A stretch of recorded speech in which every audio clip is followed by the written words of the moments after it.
तुम्हाला सारखं सारखं तोंड येतं आहे, काही तिखट किंवा गरम खाता येत नाही आहे, नेमकं आता ह्याचे कारणं काय काय आहे? ह्याच्यामध्ये वेगवेगळे कारणं असू शकतात, जसं की मेकॅनिकल फिट डेंचर, म्हणजे तुमचे जे डेंचर आहेत ते मिसफिट आहेत, तुम्हाला प्रॉपरली दातावर दात चावत नाही आणि त्यामुळे तुमचं तोंड येतं आहे.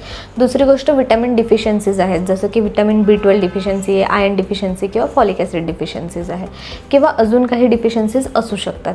त्यानंतर तुम्हाला व्हायरल इन्फेक्शन्स होत आहेत किंवा तुम्हाला इंटरनल काही प्रॉब्लेम आहे, जसं की तुमचं GI फंक्शन खराब आहे, त्यामुळे सुद्धा रिपीटेडली तुम्हाला तोंडातलं येऊ शकतं. सोबत तुम्ही काही ड्रग्जवर आहात, जसं की निकोरॅन्डिल वगैरे ड्रग्जवर तुम्ही आहात, जे हार्टसाठी यूज केले जातात, तर ह्यामुळे सुद्धा अल्सर येण्याचे चान्सेस आहेत. आता सगळ्यात सोपा उपाय म्हणजे तुम्ही जेव्हा पण तुम्हाला तोंड आलं आहे ना, तर तुम्ही म्युकोपेन म्हणजे बेन्झोकेन विथ लिग्नोकेनचं जे जेल्स येतात ते तुम्ही लावू शकता. ते तोंडामध्ये 15 मिनटं आधी लावून ठेवायचं, जेणेकरून ॲनेस्थेसाइज होतं आणि तुम्हाला व्यवस्थित खाता येईल.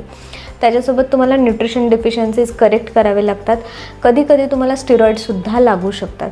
त्यासोबत जर ते इन्फेक्टेड असेल तर अँटीबायोटिकसुद्धा लागतील. तर जर तुम्हाला कमी प्रमाणामध्ये असेल तर जेल्स लावा, जे लोकल ॲनेस्थेटिक असतील, पण जास्त असतील तर नक्कीच डर्मॅटॉलॉजिस्टकडे जाऊन दाखवा.